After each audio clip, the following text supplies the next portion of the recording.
할렐루야. 아멘. 오늘은 종려주일입니다. 여러분, 종려주일이 무엇입니까?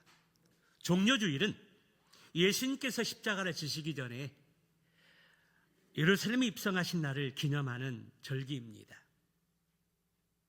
예수님께 십자가를 지시기 위해서 예루살렘에 들어오시고 그 길을 가게 되었을 때에 많은 무리들이 겉옷을 펴고 종려나무 가지를 꺾고 호산나 다윗의 자손이여 찬송하는 것을 기념하는 주일입니다. 아마도 그때가 예수님의 공생의 기간 중에 사람들에게 가장 환영받았던 시기가 아닌가 싶습니다. 그러나 이날로부터 예수님의 고난은 본격적으로 시작되어졌고, 그리고 십자가에 달려 돌아가셨습니다. 교회는 종려주일부터 일주일을 고난주기를 지키며 특별 새벽 기도회를 갖게 되는데요. 한 주간 말씀과 기도를 통해서 나의 죄 때문에 능욕을 받으시고 책찍에 맞으시고 침뱉음을 받으시고 순환과 고난을 당하시며 죽으셨던 우리 예수님의 사명의 길을 가셨던 그 길을 한 주간 동안 기도와 말씀 가운데 묵상하면서 뜻깊은 고난주간을 보내고 부활주일을 맞이할 수 있는 귀한 시간이 되시기를 주님의 이름으로 축원합니다. 예수님은 공생의 기간 동안에 매년 절기 때마다 예루살렘에 방문하셨습니다. 공간복음의 말씀은 예수님의 사역이 갈릴리 중심으로 사역한 내용을 기록한 것이라면, 요한복음은 예수님께서 절기 때마다 방문한 그러한 예수님의 사역을 중심으로 예루살렘을 배경으로 해서 기록을 하고 있다라는 것입니다. 요한복음 11장 56절에 보면 예수님이 명절 때마다 예루살렘에 올라오셔서 말씀을 전하시고 이적을 행하셨는데, 그래서 많은 사람들은 절기 때마다 절기를 지키러 예루살렘에 올라가면서 이번에도 예수님께서 오실까? 예수님이 오신다면 또 어떤 말씀을 선포하시고 어떤 기적을 행하실까? 그러한 기대를 가졌던 것 같습니다. 그래서 절기를 지키기 위해서 예루살렘으로 향하는 순례자들은 또 하나의 관심은 예수님을 보는 것이었고, 또 예수님의 말씀을 듣는 것이었고, 또 말씀을 통해서 어떤 표적과 기사를 나타내실까? 많은 무리들이 기대하고 절기를 지키러 올라갔던 것입니다. 오늘 본문의 말씀은 예수님께서 십자가의 죽음을 앞에 두시고 마지막 예루살렘을 입성하신 그러한 장면이 기록되어 있습니다.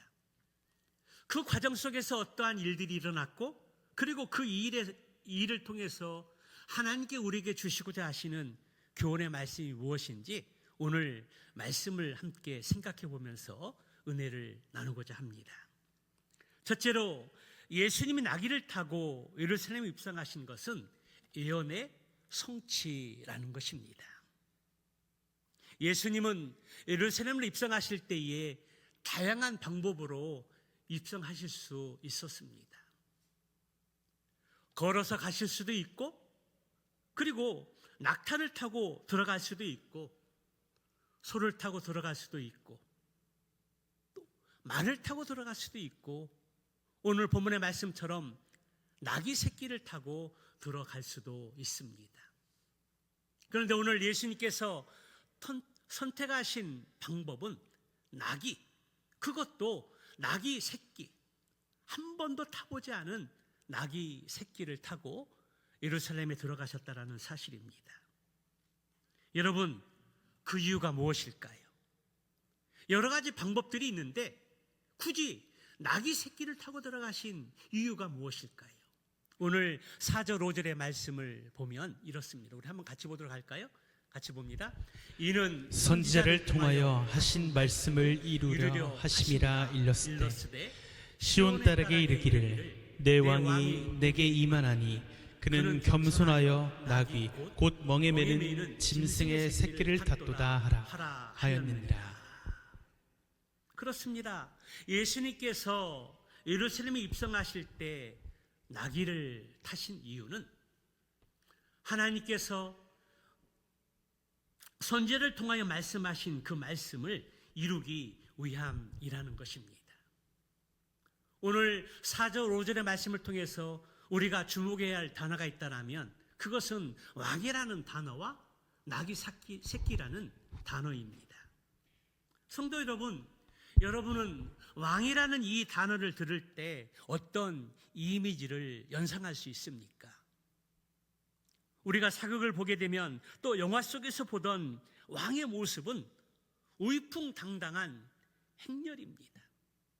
그리고 금으로 장식한 왕관과 붉은 망토, 그리고 천천히 움직이는 행처와 그러한 왕의 행처를 보고 두려워 떨면서 꿇어 엎드려서 감히 얼굴을 쳐다보지 못하는 백성들의 모습을 우리는 연상할 수 있습니다. 이렇게 인간이 만든 왕의 이미지는 항상 권력과 위엄과 통치가 중심을 이룹니다. 그런데 오늘 9절의 말씀에 오게 되면 백성들은 예수님을 향해서 호산나 다윗의 자손이여 외치며 종려나무 가지를 흔들고 겉옷을 길에 펴는 등 극진한 환영을 하며 예수님을 맞아들입니다. 이 장면만 놓고 보면 누가 봐도 왕의 입성입니다. 당시 로마 제국에서 왕이 입성하게 될 때에, 그리고 전쟁에서 승리한 장군들이 도성에 들어오게 될 때에 개선 행진을 했습니다. 군마를 타고 우이풍당당하게 입성을 했고, 그 뒤에는 무기를 든 군사들이 뒤를 따르며 호위하였습니다. 더불어 팡파르를 함께 울리고 승전가가 퍼졌습니다. 그 뒤에 행렬 뒤에는 전쟁에서 얻은 전리품과 그리고 노예들을 굴비처럼 엮어서 끌고 왔고, 그 도성의 사람들은 이 행위를 보면서 열렬히 환영했습니다. 사실 예수님은 창조주 하나님이실 뿐만 아니라 만왕의 왕이십니다. 그러므로 진정한 개선 행진은 왕이신 예수님이 하셔야 합니다. 그런데 어떤 왕이, 전쟁에서 승리한 장군이 나귀 새끼를 타겠습니까?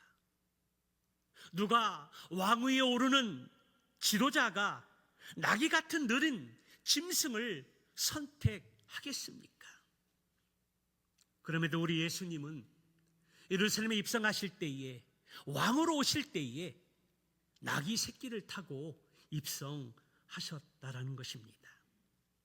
여러분, 그 이유가 뭐라고 성경은 말씀하고 있습니까? 하나님께서 선지자를 통해서 말씀하신 그 예언을 이루시고 성취하시기 위함이라고 말씀하고 있습니다. 우리 스가랴서 9장 9절 10절의 말씀을 다시 한번 읽어보도록 할까요? 같이 봅니다. 시작. 시온에 따라 크게 기뻐할지어다. 예루살렘에 따라 즐거이 부를지어다. 보라, 내 왕이 내게 임하시나니 그는 공의로우시며 구원을 베푸시며 겸손하여 나귀를 타시나니 나귀의 작은 것 곧 나귀 새끼이니라. 10절. 내가 에브라임의 병거와 예루살렘의 말을 끊겠고 전쟁하는 활도 끊으리니 그가 이방 사람에게 화평을 전할 것이요 그의 통치는 바다에서 바다까지 이르고 유브라데 강에서 땅 끝까지 이르리라. 우리 예수님께서 평화의 왕으로 오셨습니다. 겸손하셔서 나귀 새끼를 타고 예루살렘에 입성하셨다라는 것입니다. 그런데 오늘 무리들이 예수님께서 나귀 새끼를 타고 들어오셨을 때에 그들이 어떤 표현으로 찬양하면서 예수님을 맞이하였을까요? 9절에 보면, 오늘 본문의 9절에 보게 되면 앞에서 가고 뒤에서 따르는 무리가 소리 높여 호산나 다윗의 자손이여 찬송하리로다, 그렇게 한 것을 보게 됩니다. 오늘 우리 예수님께서 이 땅에 입성하실 때에 구약의 예언자의 그 선지자의 말을 이루려 하십니다.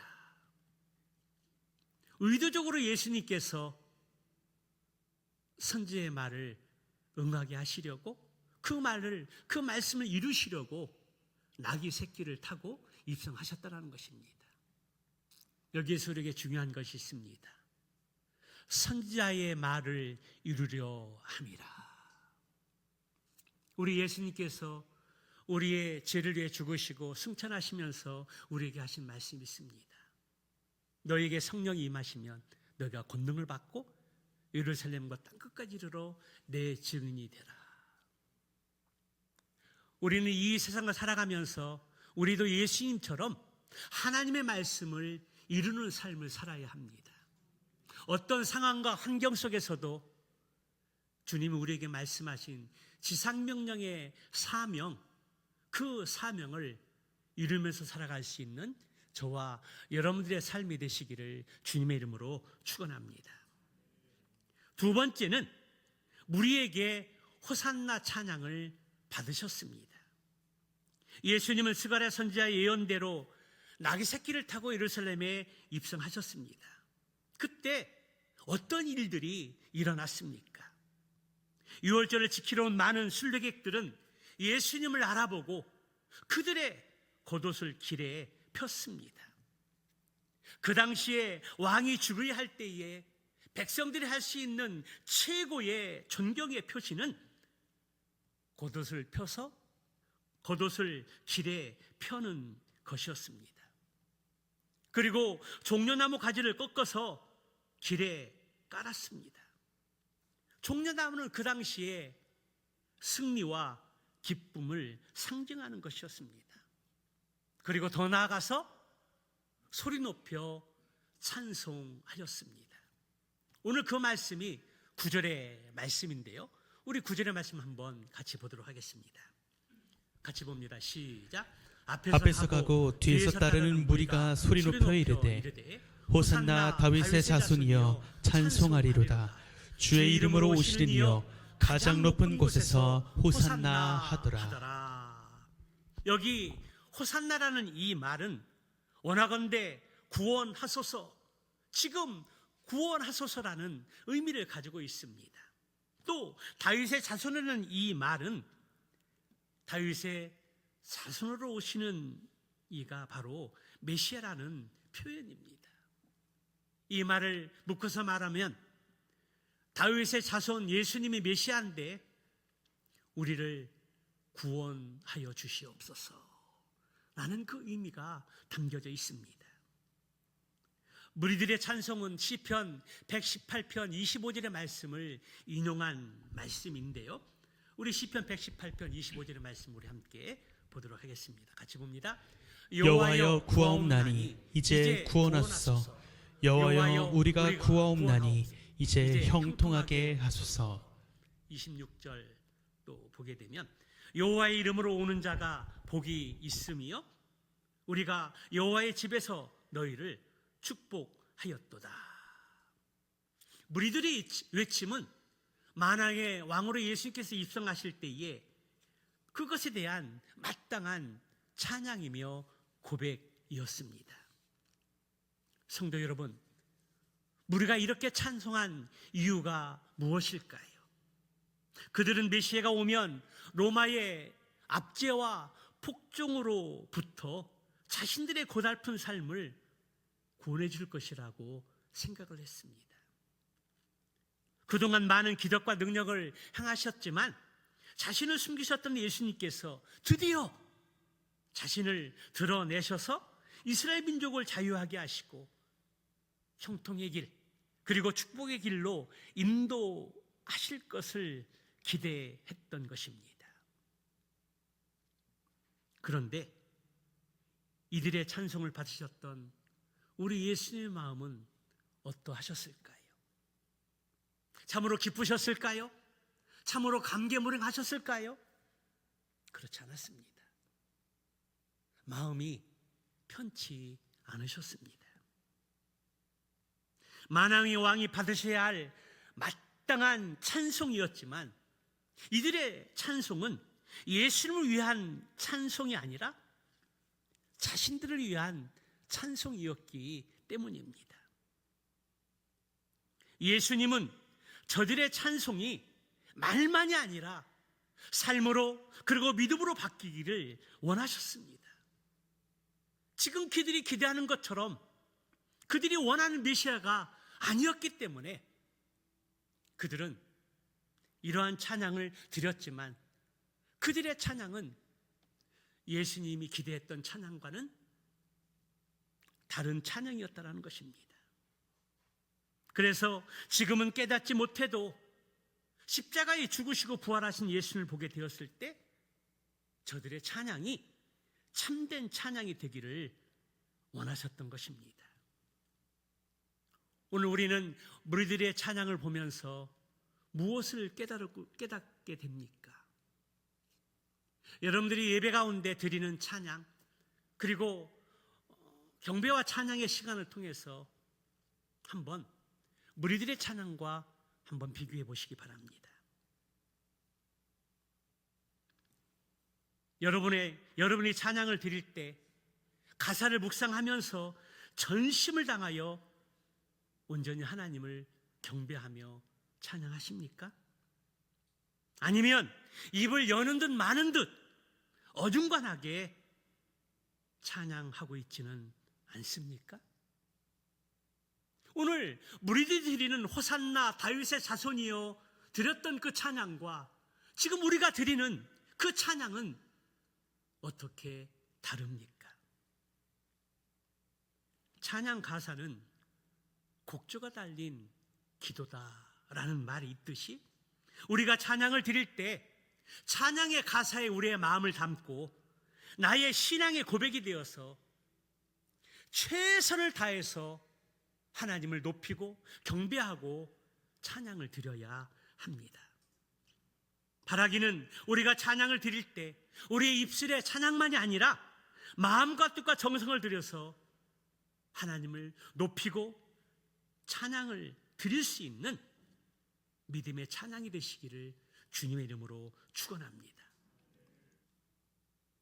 지금보다 더 간절한 마음으로 찬양의 가사에 우리의 기도의 제목을 담아서 우리의 마음을 들여서 믿음으로 찬양을 드릴 때 하나님께서는 그 찬양 가운데 거하시며 영광을 받으실 줄로 믿습니다.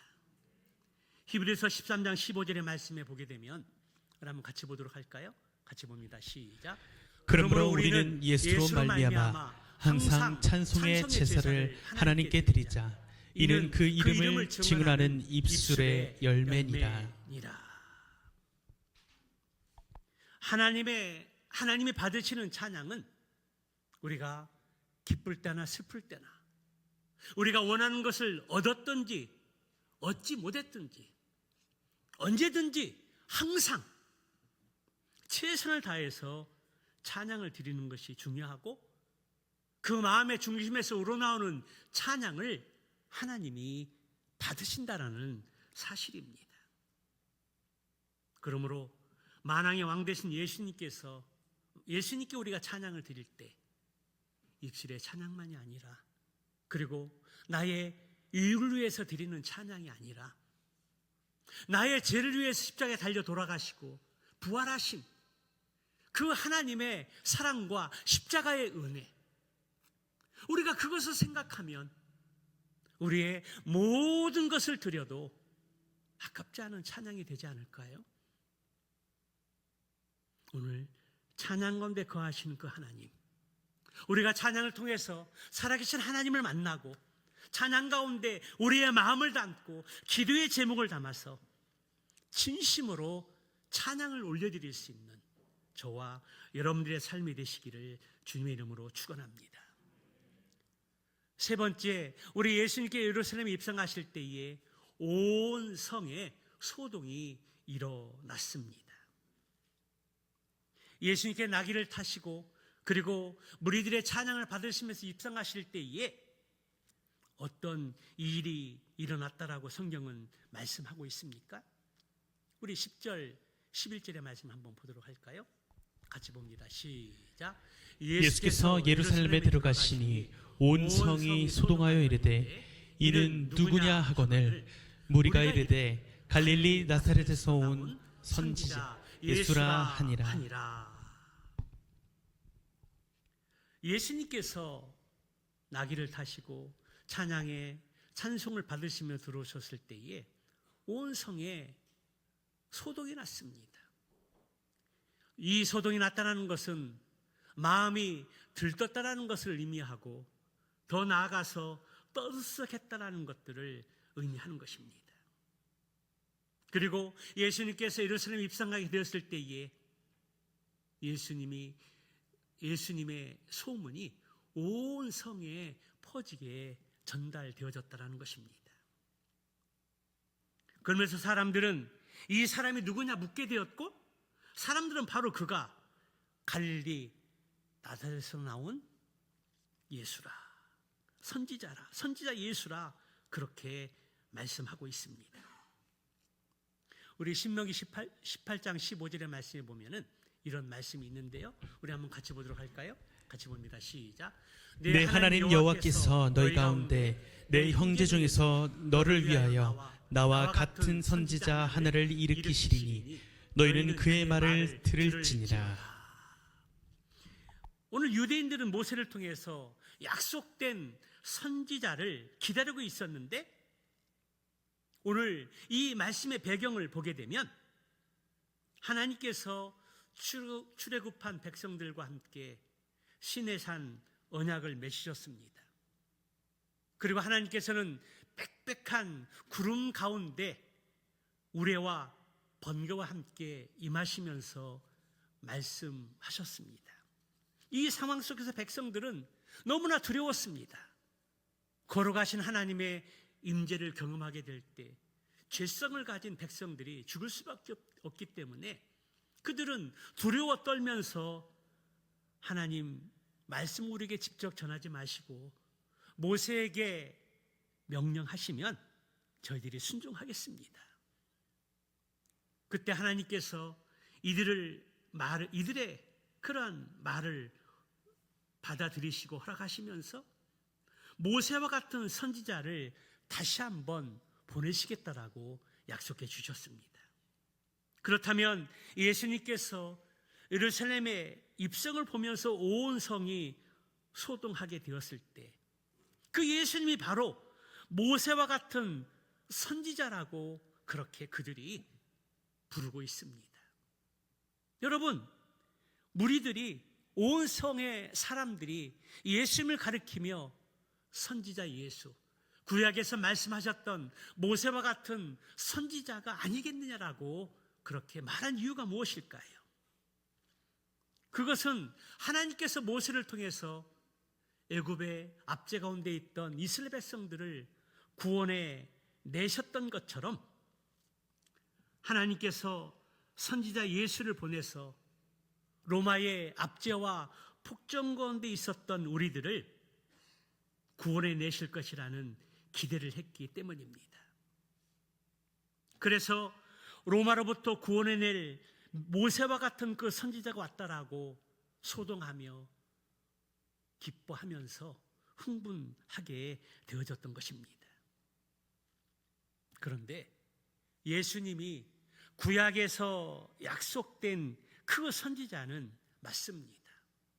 그러나 그들의 구원은 로마로부터가 아니라 죄의 억압으로부터, 사망으로부터 구원하실 그 선지자라는 사실입니다. 이스라엘 백성들은 그들이 기대했던 그 선지자에 대해서 오해하고 있습니다. 그들이 기대했던 정치적인 메시아, 로마의 압제로부터 그들을 구원할 것이라는 그 기대와 소망, 오해로 빚어진 소동이었고, 그리고 그들이 맞이했던 그들의 모습입니다. 오해로 빚어진 결과였다라는 것입니다. 그런데 베드로는 성령 강림을 체험한 그 이후에 비로소 이 말씀의 의미를 깨닫게 되었습니다. 사도행전 3장 22절, 23절의 말씀 우리 한번 같이 보도록 할까요? 같이 봅니다. 시작. 모세가 말하되 주 하나님이 너희를 위하여 너희 형제 가운데서 나 같은 선지자 하나를 세울 것이니 너희가 무엇이든지 그의 모든 말을 들을 것이라. 누구든지 그 선지자의 말을 듣지 아니하는 자는 백성 중에서 멸망받으리라 하였고. 오늘 우리가 예수님을 그 선지자로 인정하는 것은 그 말을 듣는 것입니다. 예수님은 하나님이 보내신 말씀입니다. 요한복음 1장의 말씀 보게 되면 태초에 말씀이 계시니라. 그 말씀이 육신이 되어 이 세상에 오셨다라는 것입니다. 예수님은 하나님이 보내신 말씀입니다. 그러므로 예수님의 말씀을 듣는 자는, 그리고 그분을 영접하는 자는 영생을 얻게 되지만, 예수를 믿지 않고 거부하는 자는 멸망하게 된다라는 것입니다. 이것이 바로 예수님이 오신 이유요 또 목적입니다. 그렇습니다. 지금 예루살렘에 큰 소동이 일어났는데 그들은 예수님이 누구인지, 어떤 분이신지, 무엇 때문에 오셨는지 그들이 오해하고 있었습니다. 그들은 로마의 압제로부터 그들을 해방하고, 그래서 다시 이스라엘을 회복시킬 왕으로, 메시아로 맞아들였던 것입니다. 그러나 예수님은 로마의 압제에서 그들을 구원하는 것이 아니라 그들의 죄로부터, 사망으로부터 구원하시기 오신 메시아 예수 그리스도라는 사실입니다. 그래서 그들은 예수님을 바로 알아야 했고, 또 예수의 말씀을 듣고 순종하게 될 때 영생을 얻게 된다는 사실입니다. 그런데 우리는 이 마지막 시대에 우리가 이 예수님의 말씀을 듣는 것으로부터 한 발자국 더 나아가야 할 길이 있습니다. 요한계시록 1장 3절의 말씀에 보게 되면 우리 한번 같이 보도록 할까요? 이 예언의 말씀을 읽는 자와 듣는 자와 그 가운데 기록한 것을 지키는 자는 복이 있나니 때가 가까움이라. 마지막 때 참으로 복이 있는 사람은 어떤 사람이라고 말씀하고 있습니까? 그 말씀을 듣고 읽고 그 가운데 기록된 말씀을 지키는 자, 그들이 진정한 행복을 갖게 될 것이라고 주님은 말씀하고 있습니다. 그렇습니다. 마지막 때에 우리가 말씀을 듣는 것도 중요하지만 그 말씀을 듣고 읽고 그리고 그 가운데 기록된 것을 지켜 행하는 자, 거기까지 우리가 나아가야 참으로 진정한 복을 얻는 것이고 마지막 때에 우리가 살아가야 할 믿음의 삶의 모습이라는 사실입니다. 사랑하는 성도 여러분, 말씀을 듣는 일에 우선할 수 있는 믿음이 있기를 바랍니다. 우리가 말씀을 들을 때 믿음이 생기고 그 말씀은 하나님의 말씀으로 시작된다는 것입니다. 그러나 듣는 것으로만 끝나지 않고 하나님의 말씀을 가까이 하여 말씀을 읽고 묵상하는 것들이 중요하고요. 더 나아가서 말씀을 지키고자 힘쓰고 몸부림치는 삶이 필요하다라는 사실입니다. 행복한 우리의 모든 성도들은 말씀을 듣고 읽는 것으로 끝나지 않고 그 말씀을 지켜 행하는 믿음의 삶을 살아갈 수 있는 저와 여러분들의 삶이 되시길 주님의 이름으로 축복합니다. 말씀을 마무리합니다. 오늘은 종려주일입니다. 우리 예수님께서 십자가를 지시기 위해 마지막 예루살렘에 입성하셨습니다. 많은 사람들이 찬송을 하면서 예수님을 환영했고 또 소동이 일어났습니다. 오늘 예루살렘에 입성하셨을 때에 벌어진 그 많은 일들을 통해서 하나님이 우리에게 교훈하고자 하시는 말씀이 무엇입니까? 첫째는 예수님께서 예루살렘에 입성하셨다는 것은 스가랴 선지자의 예언의 말씀을 이루기 위함이었습니다. 그렇다면 우리도 예수님께서 승천하시면서 지상 명령으로 말씀하신 복음의 사명, 그 사명을 기억하고 그 말씀이 우리의 삶 가운데 이루어질 수 있도록 우리도 순종해야 한다는 것입니다. 두 번째는 예수님이 예루살렘에 입성하실 때 호산나 찬송을 받으셨지만 그들의 찬송은 만왕의 왕을 위한 찬송이 아니라 자신들의 유익을 위한 찬송이었다는 것입니다. 왜냐하면 메시아가 오시면 로마의 폭정으로 인한 자신들의 고난한 삶을 구원해 줄 것을 기대했기 때문입니다. 그러나 찬양은 나의 유익을 위해서 부르는 찬양이 아니라 어떤 상황에서도 하나님이 기뻐 받으시는 찬양이 되어야 한다는 것입니다. 그 찬양 가운데 우리의 기도의 제목을 담고 우리의 마음을 들여서 온전히 입을 열어 마음을 열어 찬양하는 삶을 살아야 한다라는 것입니다. 마지막 예루살렘의 입성을 통해서 온송이 소동이 일어났는데 그 이유는 로마의 억압에서 해방시켜줄 그 선지자가 예수님을 알았기 때문입니다. 그러나 예수님은 구약에 약속된 그 선지자는 맞지만 그들의 구원은 로마로부터가 아니라 죄와 사망으로부터 우리를 구원하시기 위해 오셨다는 것입니다. 그러므로 우리는 말씀을 듣는 것으로 끝나는 것이 아니라 한 발자국 더 나아가서 읽고 또 그 가운데 기록한 것을 지키는 믿음의 삶을 통해서 하나님의 영광을 경험할 수 있습니다. 오늘 종료주를 시작하면서 이제 고난주간이 시작되어지는 아주 중요한 한 주간이 시작이 됩니다. 누가복음 말씀을 보게 되면 우리 예수님께서 예루살렘에 입성하시기 전에 능욕을 받으시고 또 책찍에 맞으시고 침뱉음을 받으시면서 순환과 고난을 받으시고 십자가에 달려 돌아가셨습니다. 여러분, 예수님이 왜 그러한 순환과 고난을 받으셔야 했을까요? 하나님이신 예수님께서, 존귀하신 우리 예수님께서 왜 그러한 고난을 받으셔야 했을까요? 그것은 나의 죄 때문입니다. 그 죄를 우리 스스로 해결할 수 없기 때문에 하나님이신 예수님이 인간의 몸을 입고 오셔서 우리들의 죄를 위해 순환과 고난을 받으시고 십자가에 달려 돌아가셨습니다. 그 고난주간이 이제 종료주일을 마치면서 그 고난주간이 시작되어집니다. 한 주간 동안 기도와 말씀 가운데 주님의 고난을 묵상하고 왜 주님이 그러한 순환과 고난을 받으셨는지 기도와 말씀 가운데 경험하고 또 하나님의 부활의 하나님이 말씀하신 그 은혜를 기억하며 부활의 영광에 참여할 수 있는 저와 여러분들의 한 주간의 삶이 되시기를 주님의 이름으로 축원합니다.